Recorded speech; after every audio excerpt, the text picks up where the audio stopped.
नमस्कार। अंतर्राष्ट्रीय खबरों के हमारे इस खास कार्यक्रम में आपका स्वागत है। मैं हूं चंद्रशेखर जोशी। इस कार्यक्रम में हम आपको इस वक्त की बड़ी अंतर्राष्ट्रीय खबरें बताते हैं, साथ ही दो बड़ी खबरों पर अपने विशेषज्ञ मेहमान के साथ चर्चा भी करते हैं।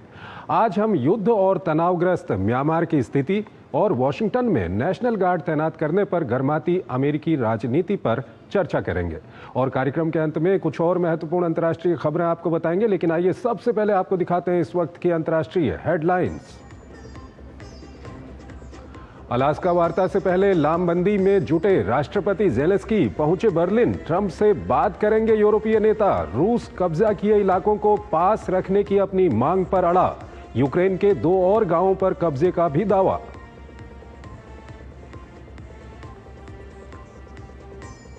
इजरायली सेना ने गाजा के नए अभियान की रूपरेखा पर लगाई मुहर। सेना प्रमुख ने दी मंजूरी। हमास ने की निंदा, बताया आक्रामक जमीनी घुसपैठ। संघर्ष विराम वार्ता शुरू करने पर चर्चा के लिए मिस्र पहुंचा हमास का प्रतिनिधिमंडल।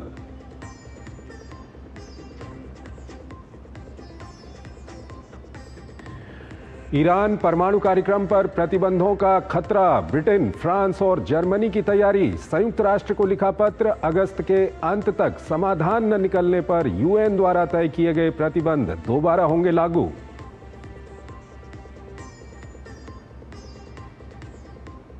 तीसरा भारत सिंगापुर मंत्री स्तरीय गोलमेज सम्मेलन दिल्ली में आयोजित। द्विपक्षीय संबंधों को मजबूत करने पर फोकस। विदेश मंत्री ने कहा, सरकार और उद्योग के बीच संबंधों को मिलेगी गति। दक्षिण कोरिया के पूर्व राष्ट्रपति की पत्नी गिरफ्तार। चुनाव में हस्तक्षेप और रिश्वतखोरी का आरोप। पति युन सुक योल तख्तापलट की कोशिश के आरोप में पहले से ही हैं जेल में बंद।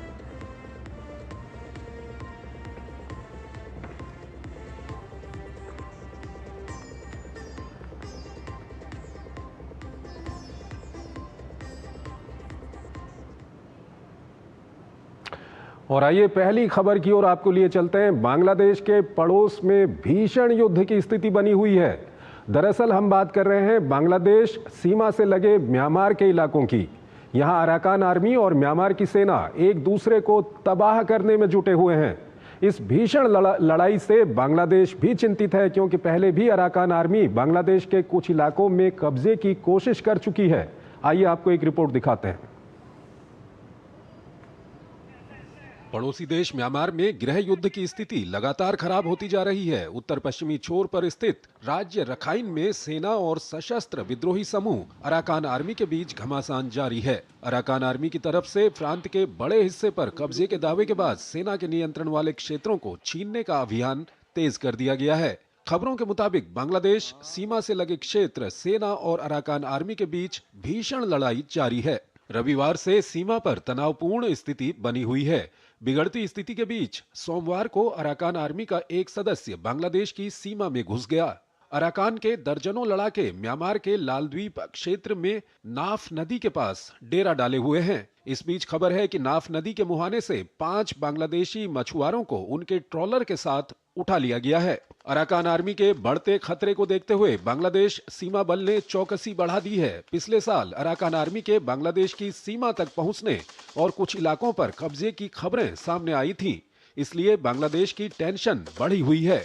उधर बड़े शहरों को छोड़कर दूसरे क्षेत्रों के बड़े हिस्से पर नियंत्रण खोने के बाद म्यांमार की सेना ने वापसी शुरू कर दी। सशस्त्र समूह ब्रदरहुड अलायंस के साथ हुए समझौते के बाद शान राज्य में कई कस्बों पर दोबारा नियंत्रण हासिल कर लिया गया है।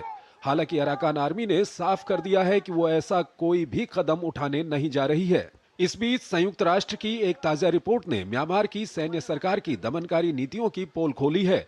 जांचकर्ताओं ने साफ शब्दों में कहा है कि उनके पास पुख्ता सबूत हैं कि म्यांमार के सुरक्षा बल सुनियोजित तरीके से कैदियों को अमानवीय यातनाएं दे रहे हैं। 2018 में गंभीर अंतर्राष्ट्रीय अपराधों की पड़ताल के लिए बने independent investigative mechanism for Myanmar ने खुलासा किया कि बंदियों को लोहे की छड़ों से पीटा गया, बिजली के तेज झटके दिए गए, गला घोंटा गया और यहां तक कि प्लायर से उनके नाखून तक उखाड़े गए। रिपोर्ट में यह भी कहा गया है कि म्यांमार की सेना और विपक्षी सशस्त्र समूह दोनों ने बिना मुकदमे के हत्याएं की हैं और इनके जिम्मेदार लोगों की पहचान भी कर ली गई है। हालांकि सेना ऐसे आरोपों को खारिज करती है और हिंसा विद्रोहियों की देन बताती है।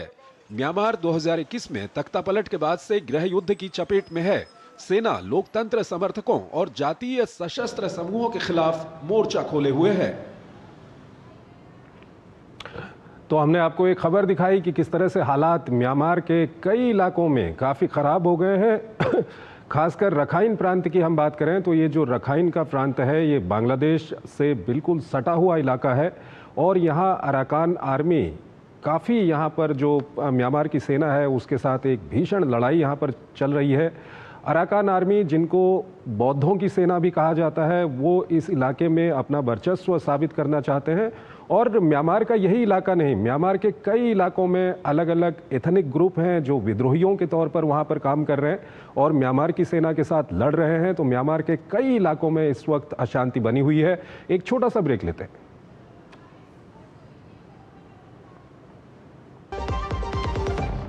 दादू, आप मुझे लेने क्यों नहीं आए? बेटा, दादू की तबीयत खराब है। उन्हें तेज बुखार, सर दर्द और उल्टियाँ भी हो रही हैं। बच्चों, मलेरिया एक खतरनाक बीमारी है जो मादा एनोफिलीज मच्छर के काटने से होती है। ठंड के साथ कंपकपी, तेज बुखार, सर दर्द, उल्टी इत्यादि। अगर किसी को भी ये लक्षण हो तो जांच व उपचार कराना चाहिए। हमें तुरंत स्वास्थ्य केंद्र जाना चाहिए। मलेरिया के लक्षण हो तो सरकारी स्वास्थ्य केंद्र में जाकर मुफ्त में जांच और संपूर्ण उपचार करवाएं। ये दृढ़ संकल्प हमारा है। भारत को मलेरिया मुक्त बनाना है।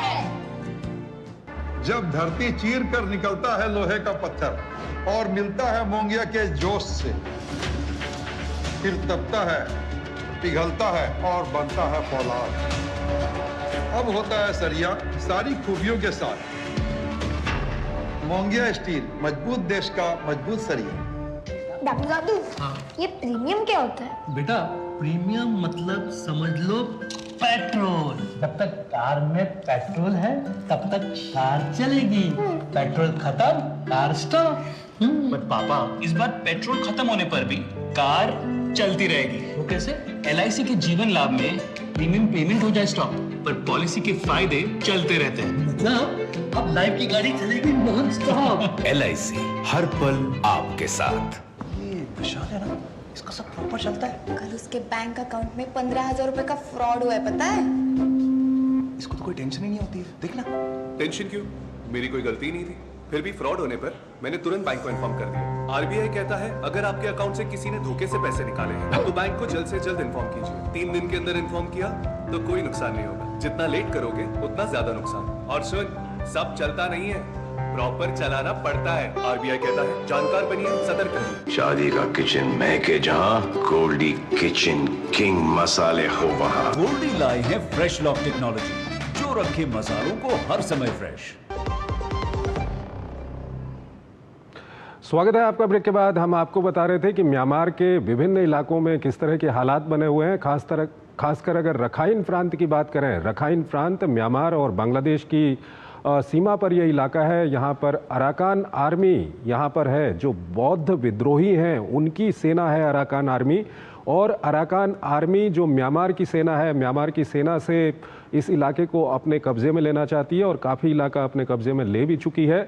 हमारे साथ रिटायर्ड मेजर जनरल ध्रुव सिंह कटोच हमारे साथ जुड़ रहे हैं, विदेशी और सामरिक मामलों के जानकार हैं, उनसे हम बातचीत करेंगे।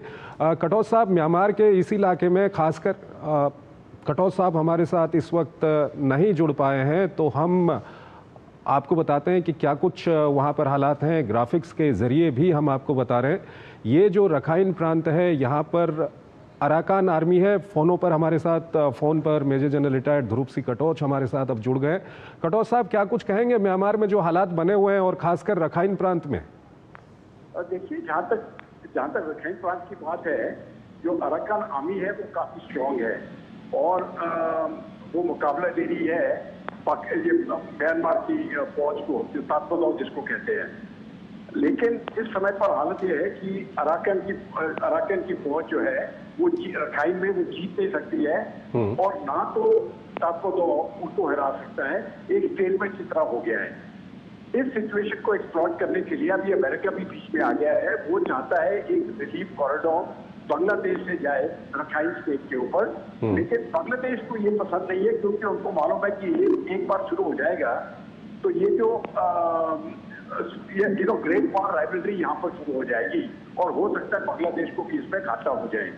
तो आगे क्या वो कॉरिडोर देते हैं या नहीं है, क्योंकि मुझे तो पूरा यकीन है कि अगर कॉरिडोर देते हैं तो अमेरिका इसको एक्सप्लॉइट करेगा अपने काम के लिए, और अराकान आर्मी को किस प्रकार के हथियार वगैरह देने हैं, सपोर्ट देना है, जिससे कि ताकतों के साथ लड़ाई कर सके।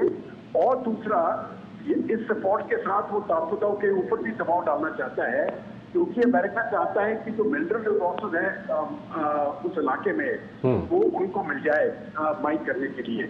तो ये दोनों तरफ से ये गेम खेला जा रहा है। अभी अमेरिका भी अपना गेम खेल रहा है, चीन भी पहले से खेलता जा रहा है, और बीच में रखाइन स्टेट है जिसकी इस समय पर पोजीशन क्लियर नहीं हुई है।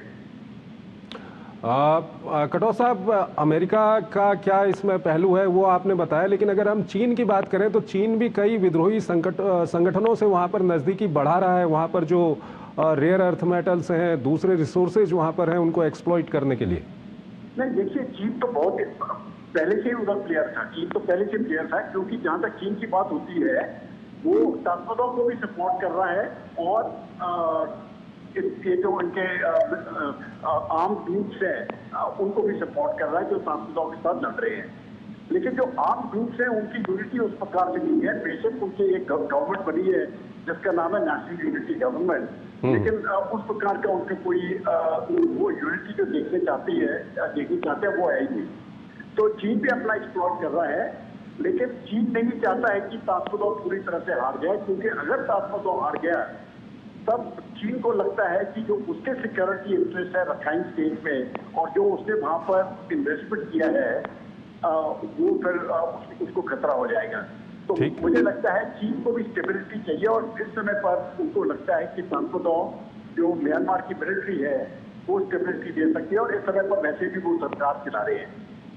सर, आपसे ये भी जानना चाहेंगे, पिछली बार हमने देखा था कि जो अराकान आर्मी है उसने बांग्लादेश के कुछ इलाकों पर भी कब्जा करने की कोशिश की थी, और इस बार ये वहाँ पर काफ़ी भीषण लड़ाई वहाँ पर चल रही है। तो बांग्लादेश के लिए कितनी चिंता की बात है? देखिए, जहाँ तक बांग्लादेश की बात है उनके लिए तो वकायदा चिंता की बात है, क्योंकि वो भी चाहते हैं कि इस प्रकार का उनका वो बॉर्डर जो है वो फ्लेयर अप हो जाए, और मुझे नहीं लगता है कि उनके पास वो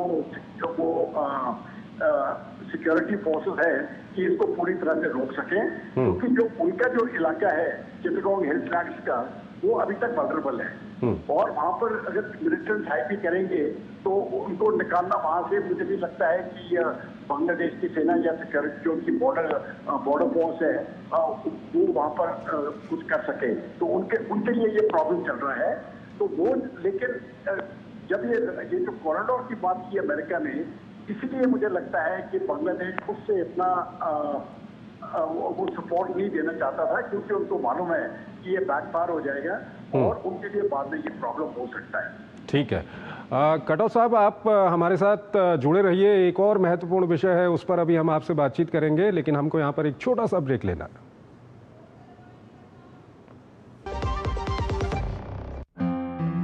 4-5 दिनों से तेज बुखार है, सिर, शरीर के जोड़ों और आंखों के पीछे दर्द भी हो रहा है। शरीर पर लाल चट्टे भी हैं। ये डेंगू के लक्षण है। डेंगू? डरिए मत, डेंगू एक साधारण वायरल बुखार है। उपयुक्त इलाज व तरल पदार्थ लेने पर घर पर ही ठीक हो जाता है।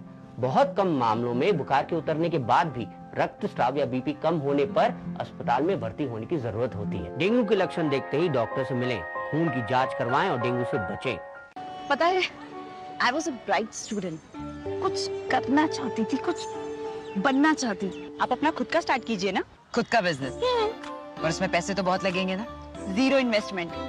Zero investment? हाँ, I'm doing it. मैं एक principal madam. She's my client. मैं LIC एजेंट हूँ। LIC एजेंट बनो? अब बड़ा सोचो। हमारी वेबसाइट पर जाएं या अपनी नजदीकी LIC शाखा से संपर्क करें। मेरी पसंद। मेरी पसंद। मेरी पसंद। मेरी पसंद। हमारी पसंद। हम सबकी पसंद। मजबूत देश का मजबूत सरिया हो गया स्टील। मुरली जी के फादर का कैंसर का इलाज 3 साल चला। पॉलिसी बाजार की टीम ने उनके इलाज का 1 करोड़ का क्लेम अप्रूव करवाने में पूरी हेल्प की। बीमारी में हेल्थ इंश्योरेंस ही काम आएगा। पॉलिसी बाजार पर 1 करोड़ का हेल्थ इंश्योरेंस सिर्फ 360 रुपए महीने से शुरू। शादी का किचन महके जहां, गोल्डी किचन किंग मसाले हो वहां। गोल्डी लाई है फ्रेश लॉक टेक्नोलॉजी, जो रखे मसालों को हर समय फ्रेश। स्वागत है आपका ब्रेक के बाद। अगली खबर की ओर आपको लिए चलते हैं। अमेरिका के राष्ट्रपति डोनाल्ड ट्रंप ने अपराध नियंत्रण के नाम पर राजधानी वॉशिंगटन में आपातकाल तो लागू कर दिया, लेकिन अमेरिका की राजनीति में बवाल मच गया है। ट्रंप के विरोधी इस फैसले की खूब निंदा कर रहे हैं और विरोध प्रदर्शन पर उतारू हैं। आइए आपको बताते हैं कि क्यों ट्रंप ने ये फैसला लिया और इसका अमेरिकी राजनीति पर क्या प्रभाव होने वाला है। अमेरिका को महान बनाने के रथ पर सवार राष्ट्रपति डोनाल्ड ट्रंप ने अपनी इस मुहिम का आगाज राजधानी वॉशिंगटन डीसी से किया तो विवाद के नए भंवर में फंस गए। बिगड़ती कानून व्यवस्था को पटरी पर लाने के नाम पर जो कदम उन्होंने उठाया है, उसके खिलाफ लोग सड़कों पर उतर आए हैं। उन्होंने राजधानी में हिंसक गिरोहों और अपराधियों के बढ़ते प्रभाव को कुचलने के लिए इमरजेंसी घोषित करते हुए पुलिस को संघीय नियंत्रण में दे दिया और सड़कों पर नेशनल गार्ड को उतार दिया। आदेश के बाद शहर के मुख्य इलाकों में बख्तरबंद गाड़ियां घूमती हुई दिखाई दी। ट्रंप ने बकायदा चार्ट दिखाते हुए कहा, वॉशिंगटन में आज हत्या की दर बोगोटा, मैक्सिको सिटी जैसी जगहों से ज्यादा है। उन्होंने कहा कि राजधानी की हिंसात्मक घटनाएं दुनिया की सबसे खराब जगहों से कम नहीं हैं। इस पर नियंत्रण पाने के लिए 800 नेशनल गार्ड और 500 केंद्रीय कर्मचारियों की तैनाती की योजना पेश की गई है। दावा किया जा रहा है कि इस साल वॉशिंगटन डीसी में अब तक 100 लोगों की हत्या हो चुकी है, जबकि विभिन्न नस्लीय झगड़ों के कारण 3782 लोग बेघर हुए हैं। ट्रंप ने इस फैसले को क्राइम इमरजेंसी करार देते हुए इसे राजधानी को आजादी दिलाने वाला कदम बताया है। हालांकि शहर की डेमोक्रेट मेयर म्यूरियल बाउजर इस बात को मानने के लिए तैयार नहीं है कि उनके यहाँ अपराध नियंत्रण से बाहर हो गया है। उन्होंने ट्रंप के कदम को अलोकतांत्रिक, खतरनाक और स्वायत्तता को चुनौती देने वाला कदम बताया। पुलिस के आंकड़ों के मुताबिक 2024 में हिंसक अपराध 35% कम हुआ और 2025 के पहले 7 महीनों में 26% की कमी आई। हालांकि गोलीबारी चिंता का विषय है। 2023 में वॉशिंगटन अमेरिका में गोलीबारी से होने वाली हत्याओं में तीसरे स्थान पर था। आंकड़ों की माने तो ट्रंप के दावों में कुछ दम दिखाई देता है। मैक्सिको और बोगोटा जैसे लो कॉस्ट शहरों के मुकाबले अपराध ज्यादा, लेकिन ये कहना गलत है कि डीसी दुनिया का सबसे खतरनाक शहर है। राष्ट्रपति ट्रंप ने 1970 के होम रूल एक्ट का इस्तेमाल किया है। ये राष्ट्रपति को इमरजेंसी की स्थिति में 48 घंटे तक शहर की पुलिस का नियंत्रण रखने का अधिकार देता है। हालांकि लंबे समय के लिए संसद से अनुमति लेनी पड़ती है। राष्ट्रपति ट्रंप ने बेघरों को तुरंत शहर से निकल जाने का आदेश जारी किया। उनका कहना है कि बेघरों को रहने की जगह दी जाएगी, लेकिन राजधानी से काफी दूर होगी, लेकिन अपराधियों को बख्शा नहीं जाएगा। इससे पहले उन्होंने जब लॉस एंजलिस में सैनिकों की तैनाती की थी तो कड़ा विरोध का सामना करना पड़ा था। दरअसल ट्रंप नेशनल गार्ड की तैनाती कर ये संदेश देना चाहते हैं कि स्थानीय प्रशासन हालात संभालने में असमर्थ है। ट्रंप ने डेमोक्रेट शासित 2 और शहरों न्यूयॉर्क और शिकागो में इसी तर्ज पर कदम उठाने की धमकी दी है। और इस खबर पर ज़्यादा बात करने के लिए हमारे साथ जुड़े हुए हैं रिटायर्ड मेजर जनरल ध्रुव सिंह कटोच, विदेशी और सामरिक मामलों के जानकार हैं। कटोच साहब, ट्रंप ने ये धमकी दी है कि वॉशिंगटन के बाद शिकागो और न्यूयॉर्क में भी ऐसा ही किया जा सकता है। शिकागो और न्यूयॉर्क दोनों जगह पे डेमोक्रेट वहाँ पर शासन करते हैं। क्या सच में वॉशिंगटन में अपराध बढ़ गया है या ट्रंप एक राजनीतिक कदम ट्रंप का इसको कहा जा सकता है, क्योंकि वहां पर डेमोक्रेट शासन करते हैं? देखिए, जहां तक वॉशिंगटन की बात है, इसमें तो कोई शक नहीं है कि क्राइम वहां पर एक बड़ा सीरियस इशू है। लेकिन ये भी आपने जैसे जिस प्रकार से दिखाया, ये भी सही बात है कि पिछले 2 सालों में जो 2023 का जो मुकाबला था उससे कम हुआ है। लेकिन इसका मतलब नहीं है कि उनका प्रॉब्लम अभी तक हल हुआ है। बेसिकली प्रॉब्लम जो उधर चल रहा है, उनके पास कम से कम 800 से 1000 पुलिस ऑफिसर कम हैं जितने होने चाहिए थे। तो वो पुलिस फोर्स उनको बढ़ाने की आवश्यकता है, जो अभी तक बढ़ी नहीं है। और मुझे लगता है इस कारण जो उनकी जो लोकल पुलिस फोर्सेज है, उन्होंने भी रिक्वेस्ट किया था कि हमको नेशनल गार्ड की जरूरत है। इसके ऊपर जहां तक पब्लिक ओपिनियन वॉशिंगटन की है, वो डिवाइडेड है। मुझे लगता है जो रिपब्लिकन सपोर्टर हैं वो उस मूव को सपोर्ट करते हैं, और जो डेमोक्रेट सपोर्टर्स हैं वो इसको विरोध है। और जो वहाँ पर जो लोकल सरकार चल रही है वो तो खैर डेमोक्रेट्स की है। तो यहाँ पर ये स्थिति है, लेकिन मुझे नहीं लगता है कि वो इतना अनपॉपुलर स्टेप है जितना कि लोग समझते हैं। इसकी काफ़ी मायने है कि लोग समझते हैं कि इसके ज़रूरी है कि क्राइम रेट को डाउन किया जाए, लेकिन जो पुलिस फोर्स है वो कहती है कि ये अच्छा कदम है, लेकिन जब ये नेशनल गार्ड को 1 साल के बाद निकाल दिया जाएगा, मुझे लगता है 25 सितंबर के या अगले महीने निकाल दिया जाएगा 25 सितंबर के बाद, तब क्या होगा? तो वो उनका कहने का मतलब है कि अगर आपने लगाया तो लंबा लगाना पड़ेगा, अगर आपने विड्रॉ कर दिया तो फिर से प्रॉब्लम हो जाएगा, या तो फिर एडिशनल पुलिस ऑफिसर रिक्रूट करिए। तो ये है मेरे ख्याल से जो इमीडिएट स्थिति है। इसमें एक और पहलू मैं जोड़ना चाहता हूँ, वो है जो इलीगल इमिग्रेंट्स का है, क्योंकि जो आइस प्रोग्राम उनका चल रहा है वो उस इलीगल इमिग्रेंट्स को निकालना चाहते हैं और उसके ऊपर भी विरोध हो रहा है। तो मुझे लगता है वो समझते हैं कि एक बार अगर ये सब नेशनल सिक्योरिटी गार्ड को भी डिप्लॉय कर दिया जाए तो इलीगल इमिग्रेंट्स को भी निकालने में थोड़ी उनको आसानी होगी और परेशानी कम होगी। कटौत साहब, यहाँ पर सवाल ये है कि नेशनल गार्ड की अगर हम बात करें तो ये अमेरिका की रिजर्व फोर्स है जो पेंटागन के अधीन आती है, एक तरह की सेना है। क्या लॉ एंड ऑर्डर को संभालने के लिए ये ट्रेंड है, ये कैपेबल है? जहां तक जो आदेश दिया है इनको ये है कि वो पुलिस फोर्सेस को असिस्ट करेंगे और इनको अरेस्ट के पावर्स नहीं दिए हैं। लेकिन बात ये होती है ना, एक बार जब इस प्रकार का नेशनल गार्ड डिप्लॉय हो जाता है और आदेश उनको दिए हैं कि वो हथियार इस समय पर नहीं उठाएंगे, इसका मतलब वो सिर्फ डिप्लॉय होंगे और हथियार नहीं होंगे। एक तरफ से ये डेटरेंस है, लेकिन अगर स्थिति बढ़ जाती है तो वो हथियार लेंगे और एक बार इस प्रकार का पंगा फिर कोई सिविलियन पॉपुलेशन लेता नहीं है। एक बार जब आर्मी डिप्लॉय हो जाती है फिर वो कानून जो है वो बड़ा स्ट्रिक्टली ऑपरेट होता है। तो मुझे लगता है कि टेम्परेरी पीस तो आ जाएगी, लेकिन लॉन्ग टर्म के ऊपर क्या होना है, क्योंकि वो जो उनके पुलिस फोर्सेस के मुताबिक जो मैंने पढ़ा है, उनके स्टेटमेंट्स के मुताबिक जो सुनने में आए हैं, वो कहते हैं कि हमारे पास जो पुलिस फोर्सेस है वो कम है और उनको नफरी बढ़ाने की आवश्यकता है। तो वो 1 महीने में होने वाला नहीं है, तो आगे वाले दिनों में देखते हैं क्या होता है। ये दूसरी बात ये भी कहते हैं कि प्रेसिडेंट ट्रंप अंडर प्रेशर है एप्स्टीन फाइल्स वगैरह के कारण, तो लोगों का ध्यान भी बंटवाना चाहते हैं।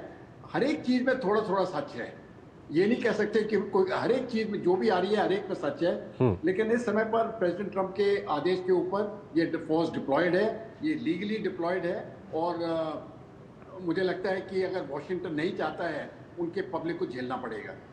राजनीतिक परिणाम इसके क्या होंगे, क्योंकि वहाँ पर जिस तरह से डेमोक्रेट इसका विरोध कर रहे हैं, कई जो आम लोग हैं वो भी आकर वहाँ पर विरोध प्रदर्शन कर रहे हैं, तो ट्रंप को इसका राजनीतिक फायदा होगा या नुकसान होगा? क्या कुछ इस बारे में आप कहेंगे? मुझे नहीं लगता इनको या तो फायदा होगा नुकसान होगा। बेसिकली क्या है कि वॉशिंगटन भी डिवाइडेड है, ये दो तरफा है, एक डेमोक्रेट्स एक तरफ है और ये रिपब्लिकन दूसरी तरफ है। और लेकिन सिक्योरिटी नहीं बिगड़ेगी। जो पोलराइजेशन हो चुकी है मुझे नहीं लगता उसमें सुधार आने वाला है, वो पोलराइजेशन रहेगी और कोई और नया लीडर आएगा तब जाके ये पोलराइजेशन हटेगी। इस समय पर पूरा यूनाइटेड स्टेट्स, वॉशिंगटन की बात छोड़ो, पूरा यूनाइटेड स्टेट्स पूरा पोलराइज्ड हो गया है। एक वो जो रिपब्लिकन्स अपनी तरफ और डेमोक्रेट्स अपनी तरफ, और रिपब्लिकन्स के बीच में भी अभी फूट आना शुरू हो गई है। तो ये मैं लगता है काफ़ी कॉम्प्लिकेटेड मामला है। आगे देखेंगे किस प्रकार से स्थिति बदलती है, लेकिन इस समय पर मुझे लगता है स्थिति जो है वो सामान्य है और ये अंडर कंट्रोल है। ठीक है, बहुत बहुत शुक्रिया सर आपका हमारे इस कार्यक्रम में जुड़ने के लिए और अपना महत्वपूर्ण विश्लेषण हमारे दर्शकों के साथ साझा करने के लिए दोनों ही विषयों पर। और इसी के साथ हम अंतर्राष्ट्रीय खबरों के हमारे इस कार्यक्रम को यहीं पर समाप्त करते हैं, लेकिन जाते जाते आपको छोड़ जाते हैं आज की कुछ और महत्वपूर्ण अंतर्राष्ट्रीय खबरों के साथ। आप इन खबरों को देखिए और हमारी पूरी टीम को इजाज़त दीजिए। नमस्कार।